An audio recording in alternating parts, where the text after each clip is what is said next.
Moi, je suis Guillaume Refait, donc j'ai initié le mouvement d'entrepreneurs OSMI vers une planète vivable à horizon 2100. Donc, ils sont des gens qui cherchent à entreprendre avec sens et puis avec cette notion d'aller vers cet objectif d'activité pérenne et utile à la pérennité de cette planète. Je suis avec Léna, qui va intervenir sur la partie plus connaissance de soi, parce qu'on va voir qu'avant de transformer la société, c'est important de bien se connaître et de déposer ses bagages du passé, sinon les projets collectifs, ça colle pas. Pour mon parcours, donc en 2001, j'ai éteint la télé, suite le 11 septembre exactement, en fait, s'il y en a qui se souviennent. Donc je voulais plus de cette société. Au bout de 4-5 ans, je commençais à répéter tout le temps les mêmes choses. Je commençais à être écouté, donc je me dis j'écris un livre. Donc le premier livre, j'ai posé ma pensée sur un livre sur la théorie Gaïa. Donc c'est les valeurs des peuples nomades, pour avoir aussi eu des rencontres avec des gens proches des Lakota et des peuples de l'Oural. Et en fait, on voit qu'il y a cette notion que la Terre est un organisme, la théorie Gaïa c'est ça, dont on fait partie. Et on retrouve cette sagesse dans tous ces peuples anciens. Donc il y a vraiment, là on est dans la salle Pachamama en plus, donc c'est le signe. Et derrière, je dis qu'est-ce que je fais après cette réflexion. Donc ce livre m'a permis d'aller plus loin. J'ai eu un flash pour la théorie de la transition. Donc la théorie de la transition, c'est avec Rob Hopkins, comment on fera quand il y aura moins de pétrole et donc finalement moins de ressources. Et en fait, il s'avère, si on résume la théorie de la transition, c'est faire du lien social autour de ces sujets. Donc la théorie de la transition, c'est faire des rencontres, faire des festivals, faire des projets, domaine par domaine, domaine par domaine, éducation, nourriture, santé, comment on peut faire de manière vertueuse, pérenne et juste finalement. Pour la partie connaissance de soi, je vais te laisser t'introduire, je vais aller sur la suite du parcours après. Bonjour à toutes et tous, moi je suis Léna Glasberg et j'accompagne en fait chacun à créer une vie qui lui ressemble au travers de divers outils, notamment de l'hypnose, de la programmation neurolinguistique et de l'art-thérapie, que ce soit en atelier, en conférence ou en séjour immersif, mais on aura l'occasion d'en reparler un peu plus tard. C'est vrai qu'aujourd'hui on vit quand même une période de grands bouleversements où tout va vite, tout s'accélère, et où on est finalement happé dans cette course à la rapidité, à la rentabilité. Et finalement, on est sursollicité, distrait, et on s'est totalement déconnecté de la nature, des autres et de nous-mêmes. C'est vrai qu'aujourd'hui, on entend énormément parler du mot burn-out, comme si il était devenu totalement banal. Comme si c'était presque normal d'être fatigué et épuisé de vivre, ce qui paraît un peu fou. Alors c'est vrai que le monde moderne nous a quand même aidé sur un certain nombre de points, par exemple la technologie, le confort, etc. Mais il nous a quand même bien éloignés du vivant, du silence et finalement de cette part sensible qu'on a en tant qu'être humain. Et je pense que c'est vraiment là que commence la grande transformation. Et je suis convaincue d'une chose, c'est qu'il n'y aura pas de transformation de la société sans une transformation de soi finalement. Ouais. En fait, cette course au profit, à l'argent finalement, ça nous a fait perdre le sens. Et moi j'appelle ça mal à la terre. Donc avant d'entamer toute démarche de transformation sociétale, on le voit parce que ce formatage, ces traumas, ils ressortent dans les projets collectifs et on n'arrive pas à aller au bout s'ils ne sont pas réglés. Donc pour ça que Léna intervient ici pour la partie transformation de soi. Oui, justement, comme vient de dire Guillaume, en fait, on peut remarquer que dans la plupart des initiatives collectives, que ce soit dans les écolieux, les écovillages, etc., c'est toujours le même type de difficultés qui sont rencontrées. Et c'est pas tant des difficultés sur des idées mais en fait, c'est des difficultés relationnelles. Pourquoi ? Parce qu'en tant qu'être humain, on a tous des blessures émotionnelles, on a un besoin de reconnaissance, on a des peurs, on a des traumatismes. Et en fait, tout simplement, ça, c'est ce qu'on porte en nous, la plupart du temps, sans en avoir conscience. Et tant qu'on n'est pas venu guérir ça à l'intérieur de nous, eh ben, dans le groupe, ça va ressortir et ça fait échouer, finalement, toute tentative de coopération ou d'initiative collective. Donc c'est vraiment pour ça qu'apprendre à se connaître, que ce soit apprendre à exprimer ses émotions, à écouter et exprimer ses besoins, à identifier ses forces, ses limites, à reconnaître ses talents, apprendre à relationner. Tout ça, c'est un travail en fait, et c'est le travail de chaque jour. Et je pense que c'est vraiment le point de départ de la société de coopération qu'on a envie de construire finalement, parce qu'on ne peut pas espérer bâtir un collectif solide sur des fondations qui sont fragiles. Et donc, pour bâtir une société coopérative, c'est déjà important qu'on aille coopérer finalement à l'intérieur de nous-mêmes, avec nous-mêmes. Ouais, ce qu'explique Léna, moi je l'ai vu sur au moins 15 ou 20 projets. À chaque fois, les projets tombent par ces traumas non résolus. Et je me suis aperçu que les soucis qu'on a, c'est surtout dans des conflits familiaux non réglés. Donc souvent des rapports au père, à la mère, aux frères, aux sœurs, et après même peut-être aux ancêtres. Donc pour avoir vu tomber des projets, plusieurs projets collectifs, ou des projets en difficulté, après je me suis spécialisé dans la préparation d'entrepreneurs. Au départ, accompagnant les projets, j'arrivais à bien donner confiance aux gens pour entreprendre, parce que depuis 35 ans, je donne confiance aux chiens de traîneau pour courir. Donc l'énergie, je l'ai pour donner confiance, mais je butais toujours sur ces bagages du passé qui étaient non déposés, qui a fait que je me suis dit, ça, je dois focaliser aussi là-dessus dans cette préparation d'entrepreneur pour que les projets aillent au bout. Il y a encore un troisième axe quand on fait un projet en groupe, c'est des fois ça peut être difficile, ou même très difficile. Donc, beaucoup arrêtent le projet. Et ça, c'est la notion de sens du dépassement. Donc ça, c'est aussi quelque chose dans la société occidentale, un peu tout confort, presse-bouton, etc., qu'on n'a plus. On l'avait encore il y a 20 ou 30 ans. Mais là, aujourd'hui, il s'agit quand même de relever ce challenge de raréfaction des ressources, le dérèglement climatique. Et ça ne va pas être simple. Donc, il faut aussi être capable de se dépasser. Donc, il y a ces trois axes qu'on travaille. La connaissance de soi, donner confiance pour faire les premiers pas. Donc il y a cette notion de solidarité dans le mouvement d'entrepreneurs et ce sens du dépassement. Voilà les différents axes. Et finalement, si on parle de ce retour à soi dont on a besoin aujourd'hui, je pense qu'il y a un grand guide qui est là depuis tout le temps mais qu'on a un peu oublié, c'est la nature. Dans la nature, en fait, tout est cycle, tout est interdépendance.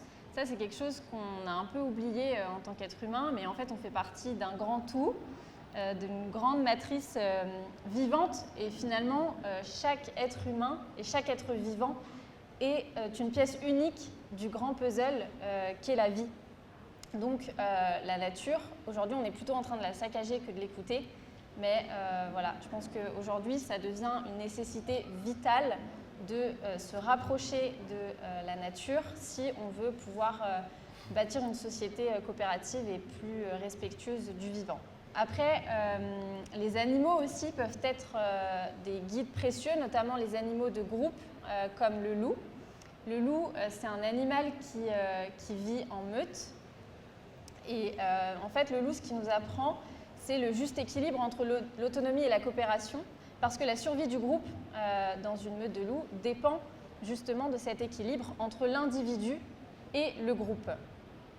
Donc dans une meute, chacun a sa place, chacun a son rôle, personne ne domine, personne ne s'efface. Et finalement, c'est une histoire comme je disais, de chacun à sa juste place et chacun son rôle.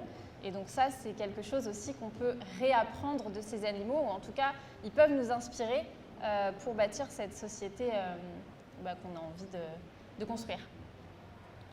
Et donc, c'est les Lakota, enfin tous ces peuples amérindiens, ils s'inspiraient beaucoup du loup dans leur organisation. Et derrière, le loup, il fait meute. Pourquoi? C'est pour ne pas manger des souris, c'est tout bête. Pour chasser plus grand que ce qu'il chasserait tout seul. Donc, du coup, le groupe prend toute son importance pour la pérennité. Et ce qu'on observe dans une meute de loups, donc moi c'est à travers l'expérience de 35 années de chiens primitifs, donc c'est plutôt des chiens groenlandais qui étaient encore à l'état semi-sauvage dans le nord il n'y a pas longtemps, on voit que dans la meute, contrairement à ce qu'on a appris, parce qu'on a enfermé effectivement des loups de meutes différentes qu'on a capturés, donc on voit que c'est le plus fort, donc le mâle chef qui domine, alors que dans une meute naturelle, c'est plutôt les petits qui guident la meute par l'intermédiaire de la mère des petits qui inspire. Alors ils ne vont pas parler et discuter, ça passe par d'autres canaux. Moi j'appelle ça la communication instinctuelle, celle qu'on aurait même à réapprendre pour simplifier des choses chez nous en tant qu'humains, où on est dans une civilisation très mentale. Ça fonctionne dans les tribus comme ça, mais pour ça il faut être né ensemble. Et donc à partir de là, on sait que c'est les petits qui guident la meute via la femelle alpha, et le mâle il a surtout un rôle de synchronisateur, d'organisateur de la chasse. Donc ça on le voit aussi dans certains peuples comme les Mozo en Chine, où toutes les propriétés appartiennent aux femmes et elles gèrent ça avec les frères. Et finalement, l'homme père, parfois il vient aider aussi, mais il a plus un rôle pour le côté amoureux, je dirais. Donc ça, c'est des peuples encore qui sont restés à l'état plus naturel dans le fonctionnement sociétal. Donc le loup est important. Et donc, tu vas parler du séjour loup, par exemple? Oui, mais peut-être j'en parlerai un peu après parce que j'avais encore quelques petites infos à dire qui peuvent être intéressantes. Ce qu'on peut apprendre aussi du loup finalement et de la meute, c'est la communication. Dans une meute, la communication, elle est claire, elle est fluide et pourtant elle est silencieuse. En fait, elle est basée sur l'observation, sur l'écoute et sur l'énergie. Et donc ça, c'est aussi quelque chose dont on peut s'inspirer pour nous humains qui finalement avons un peu perdu l'intelligence du lien. Donc finalement, s'inspirer du loup, c'est réapprendre à faire meute, c'est réapprendre à coopérer sans dominer et à écouter sans juger. Et donc ça, je pense que les animaux de groupe peuvent vraiment nous inspirer là-dessus. Après, il y a un autre point que je voulais aborder. J'ai parlé tout à l'heure de l'importance du silence. C'est vrai qu'aujourd'hui, on est quand même dans une société où on a tendance à tout remplir, un peu nos journées, nos emplois du temps, nos têtes, parce qu'on a peur du vide et de ce silence, parce qu'en fait, il nous confronte à nous-mêmes, tout simplement. Et pourtant, on ne peut pas se reconnecter à soi dans ce brouhaha du monde, c'est juste impossible.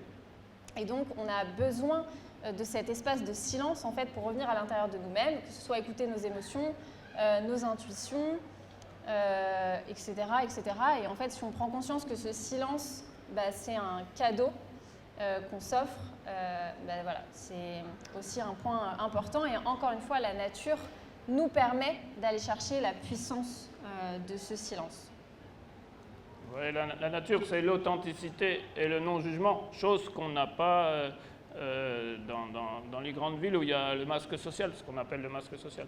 Donc en étant dans le non-jugement et dans l'authenticité, on peut se reconnecter à soi. Et c'est en allant au fond de soi qu'on réglera ce dont je parlais tout à l'heure, un peu le mal à la terre, et qui nous fera retrouver la vérité intérieure. Donc c'est pour ça qu'on a voulu créer en fait des séjours immersifs et introspectifs dans la nature et avec les animaux. Donc notamment par exemple un séjour sur les traces du loup dans le Vercors. Alors finalement c'est pas vraiment un séjour mais c'est plutôt une expérience de transformation où l'idée c'est de réapprendre à écouter, à ressentir avec comme porte d'entrée le silence justement et la relation aux animaux. Et donc en fait l'idée c'est qu'à travers différents outils comme par exemple l'hypnose, l'art-thérapie, la communication animale, la programmation neurolinguistique, on accompagne chacun à redécouvrir sa nature profonde, à reconnecter à sa part sauvage pour finalement retrouver la joie, la conscience et la liberté d'être soi. Parce que c'est ça le plus important et c'est ça, si chacun en fait dans ce monde peut se reconnecter à qui il est vraiment au plus profond de lui-même et retrouver sa juste place, et c'est comme ça qu'en fait on pourra construire collectivement et coopérer pour l'avenir. Merci. Et donc, une fois qu'on est opérationnel, s'il y en a qui veulent intervenir, vous n'hésitez pas, il y a un peu de fil. Une fois qu'on est opérationnel soi, qu'on a retrouvé finalement ce sens, derrière on peut opérer en groupe. Donc la suite du livre là, sur la théorie Gaïa, les peuples, c'était justement, je pensais que ça allait être politique. Alors je me suis investi en politique un petit peu pour comprendre et là la synthèse c'est que c'est juste de la lutte de pouvoir finalement, de la communication, c'est qui c'est qui aura le plus de médias, etc. Donc je me suis dit non, c'est pas ça. Alors après, par rapport à cette théorie de la transition, au niveau associatif, Il y a ce qu'on appelle les initiatives de transition citoyenne sur un territoire. Donc là, c'est vraiment ce dont je parlais tout à l'heure, faire du lien social autour des sujets de la pérennité du territoire, de la connaissance de soi, du soin aux autres, parce que les meutes, si on s'inspire du loup, ils prennent soin de chacun pour pouvoir chasser en permanence quand il faut. L'associatif m'a permis de beaucoup m'inspirer pour faire des tests, mais ce n'est pas suffisant. Parce que quand on n'est que bénévole, on ne peut pas œuvrer à plein temps. Il y a aussi la notion alimentaire qui est importante, d'avoir son revenu. Alors quand on est au chômage ou les assos, on voit qu'elles tournent beaucoup sur des gens qui sont dans la phase de retraite ou alors avec des gens piliers au chômage, mais dès qu'ils partent, les projets aussi tombent. Donc ça, c'était aussi une autre chose. Donc l'approche que j'ai eue derrière, c'était de fédérer par l'alimentation parce qu'on mange tous. Donc ça nous concerne tous, donc ça permet de mettre en lien. D'où après le faire professionnellement, ça a été à travers des magasins bio, parce que je me dis le magasin bio, ça permet sur un territoire de lever cette communauté un petit peu engagée pour cette planète pérenne. Donc là, c'est vrai que juste faire un magasin bio, on est vite débordé dans le surtravail, parce que c'est pas encore des choses où on gagne vraiment sa vie, quoi. Donc on est de nouveau dans les lois du commerce. Donc derrière, je suis allé j'ai réécrit le projet complet, donc ça c'est dans le livre de l'année dernière, J'écris, j'agis, et qui est donc faire advenir cette société coopérative par les entrepreneurs, différents métiers. Donc on peut prendre la bio, tout ce qui est alimentation saine, toute la filière, de la production à la distribution, tout ce qui est autour. Donc là on est dans les métiers d'accompagnement, de connaissance de soi, de médecine douce, tout ce qui est lien social. Donc les cafés, redonner sens au café. Le livre aussi est important parce que dans le livre il y a la notion de transmission. Quand on écrit un livre, on peut se poser, on peut aller plus loin avec ses lecteurs dans la réflexion et se créer une dynamique autour d'un sujet. Donc dans le mouvement d'entrepreneurs, l'édition est très importante. Et ce qu'on s'est aperçu, c'est qu'il y a 70% des personnes qui ont, dans leur vie, qui ont le projet d'un livre, mais seul 1% passe à l'action, alors que le message, il peut être précieux. Donc des fois, quand le message, il pousse, nous, on les accompagne à éditer leur propre message et à le diffuser pour après qu'ils se fassent leur communauté autour de leur transmission. Et donc en juxtaposant tous ces auteurs, même si ce n'est pas des grands auteurs, tous ces sujets, à la fin ça fait une grande communauté qu'on espère voir pousser sur tous les territoires. Et ça c'est ce qu'on a mis en place à partir du mois de mai. Donc on a lancé ce qu'on appelle la Rêve Évolution. Donc c'est penser ensemble pour évoluer vers demain, l'objectif de cette planète vivable à horizon 2100. Donc là, maintenant, on communique beaucoup là-dessus sur France 2100. Donc ici, tout le monde ne sera pas là en 2100.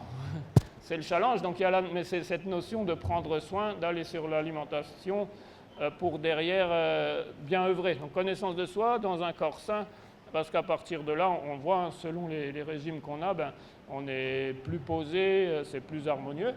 Donc, on a commencé tout bêtement avec une petite boisson pour organiser des cascades d'apéro sur les territoires. Ça n'a pas trop marché parce qu'il n'y a pas le réel besoin ou il aurait fallu des moyens de publicité énormes. Et après, il y avait une tension donc, sur l'huile d'olive. Donc là, on a aidé un producteur berbère qui fait une très bonne huile d'olive crue, donc d'olive précoce, donc aussi toujours se fédérer autour de l'alimentation saine. Les gens, ils se bougent parce que l'huile d'olive, c'est très cher et donc là, avec le système de groupage, c'est beaucoup moins cher.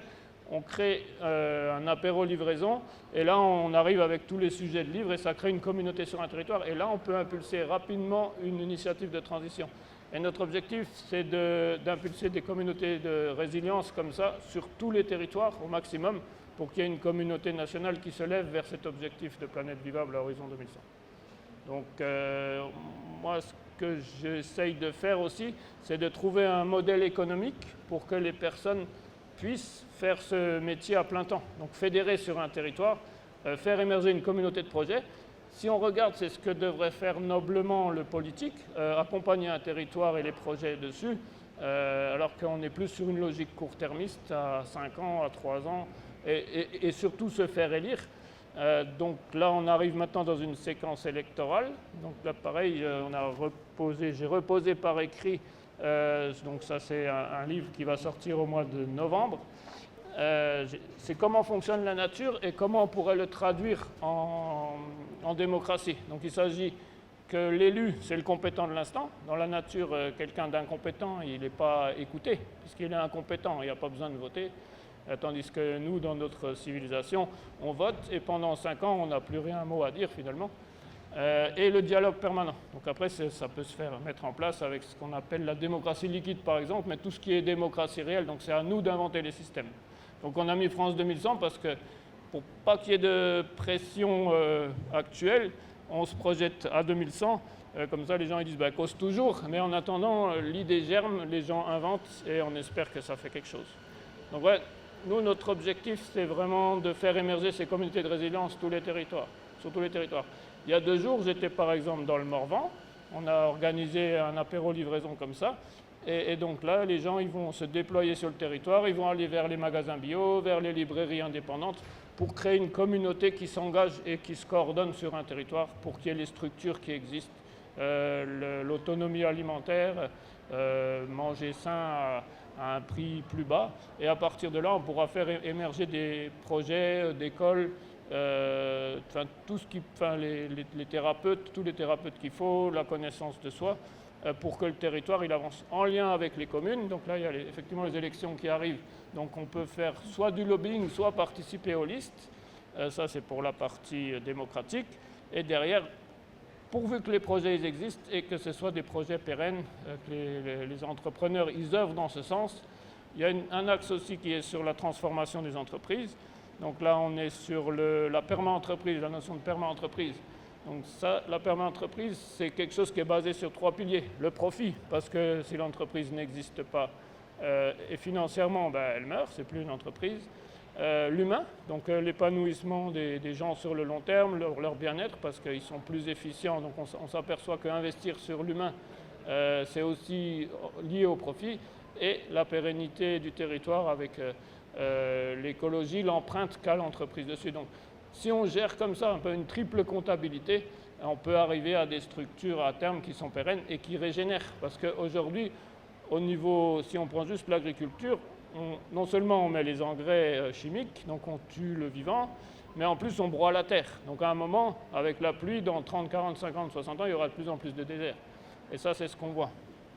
Au niveau de comment j'en suis arrivé là, je me suis intéressé beaucoup à la prospective stratégique. Donc j'ai fait les prospectives stratégiques, là j'ai par exemple cette étude qui a été faite sur le Sud-Alsace, la résilience du Sud-Alsace à 20 ans.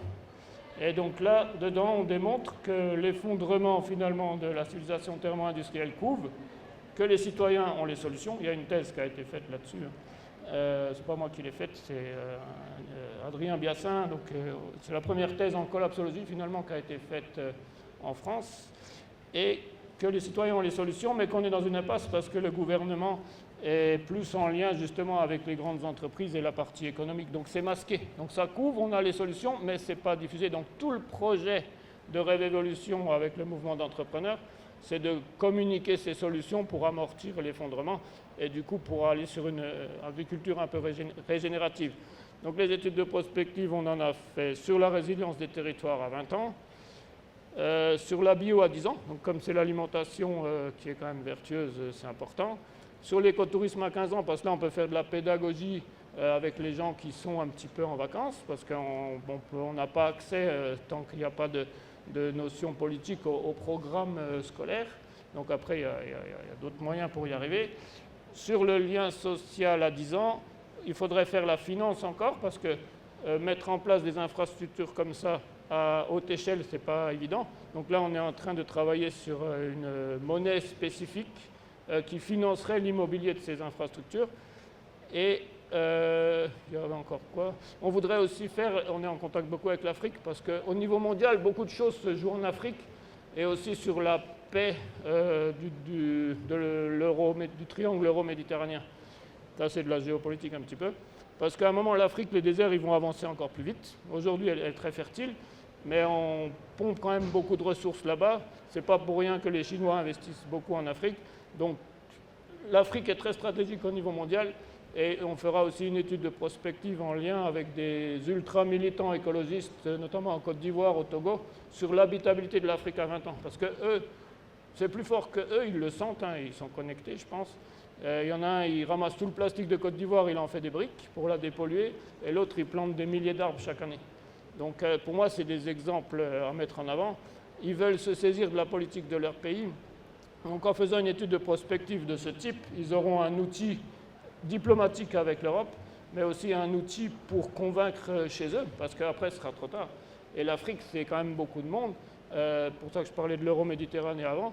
À un moment, quand les terres elles seront plus vivables, il y aura quand même toutes ces migrations qui devront se faire, et là, ce sera peut-être un carnage, quoi. Je veux dire, la Russie est encore très préservée, donc est-ce que les peuples vont monter au nord? Et nous, ce qu'on voudrait, c'est mettre tout en œuvre pour éviter ça. Et donc, pour ça, il faut planter, il faut penser différemment de ce qu'on fait maintenant, et il faut surtout mettre en action. Et donc, tout le projet, c'est ça. On n'est qu'un mouvement d'entrepreneurs, mais ça peut pousser fort. Et donc, avec cet objectif-là de France 2100, on voudrait le communiquer au maximum. Donc là, on est une conférence, hein. On est 5. La caméra, elle va faire son travail sur les réseaux sociaux, on essaye. C'est parti. Peut-être pour le petit mot de la fin, avant de vous laisser la parole, si vous avez des questions ou que vous souhaitez partager des réflexions. Je pense qu'aujourd'hui, en fait, ce qu'on est en train de traverser, c'est une crise du lien, que ce soit du lien à soi, du lien aux autres, tels qu'ils soient, animaux, végétaux, minéraux, etc. Mais en fait, c'est aussi une chance et une opportunité, celle de tout réinventer. Et justement, chez Osmi, on est persuadé que la révolution de demain, ce sera une rêve-évolution, c'est-à-dire une évolution basée sur le cœur, sur la conscience, sur le vivant.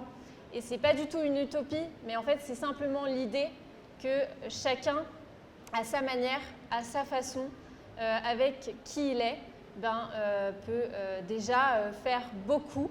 Et alors en plus, si après on met tout ça et qu'on se relie les uns aux autres et qu'on met tout ça ensemble, on peut faire vraiment de grandes choses.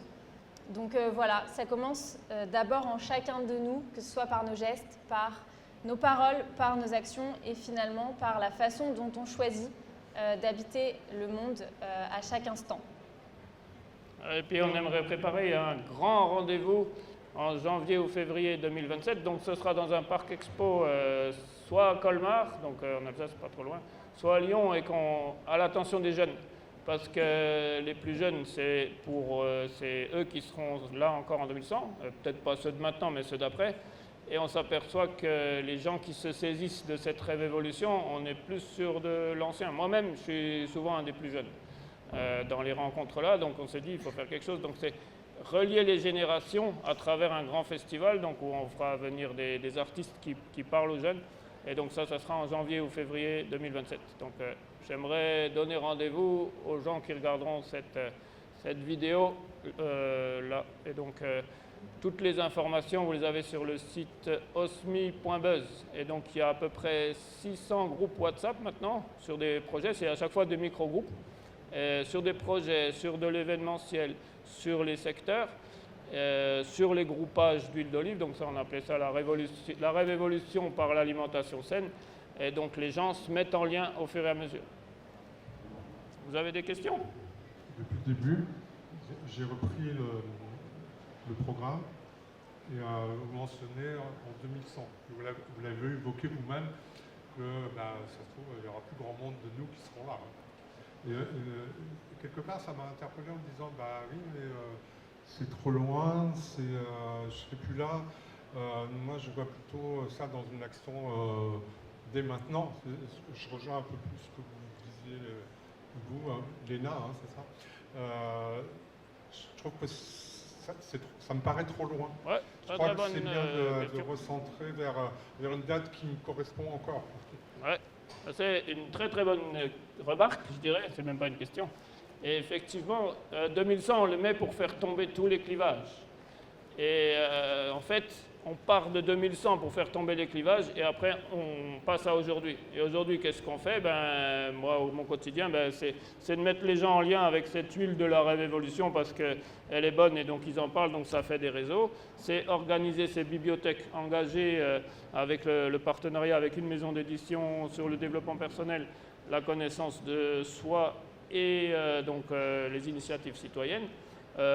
Ces bibliothèques, ça permet de faire émerger les communautés sur les territoires. Mais si on prend 2100, c'est pour voir loin, parce qu'en 2100, tout le monde s'en fout, finalement.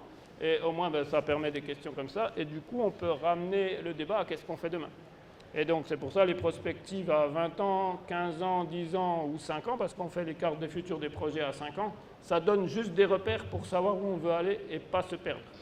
Donc, tout ça, nous, on le fait dans le Vercors, où on accueille des gens, mais des endroits comme le Vercors, en fait, il en faudrait partout en France. Donc là, on aimerait qu'il y en ait un qui se fasse dans les Vosges, pour la région ici, mais il en faudrait, 6 ou 7 dans toute la France, qui sont un peu le quartier général de tous ces entrepreneurs à viser 2100. Mais ça commence demain, et merci de la remarque. Tu voulais dire quelque chose là-dessus? Non. Une autre question? Vous pouvez venir devant, le public nombreux là qui est rentré, si vous voulez. Lionel, une question? Merci pour la belle présentation. Comment est-ce qu'on peut contribuer, comment peut-on contribuer concrètement pour rejoindre OSMI, et que peut-on faire, que peut-on proposer pour rejoindre OSMI et contribuer à la dynamique? Ouais, merci. Donc au niveau d'OSMI, c'est déjà partir de soi. Donc souvent on a un grand rêve, donc déjà identifier son grand rêve.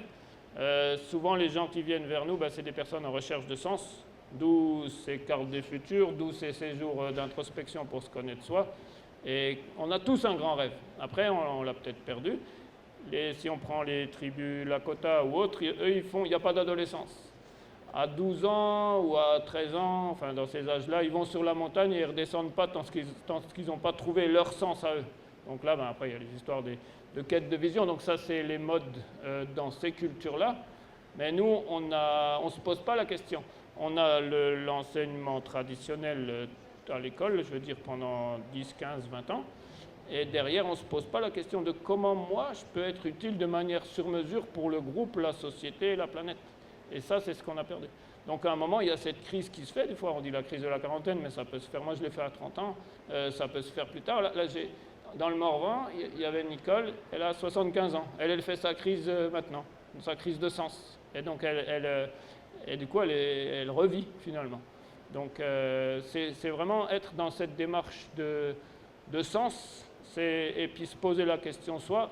Et donc après, c'est possible de venir. Et puis, pour aider concrètement, effectivement, c'est juste mettre en place ou aider à mettre en place ces communautés de résilience sur les territoires. Donc c'est du groupage d'huile d'olive, c'est tenir un stand avec des livres sur une petite fête de village, sur un marché.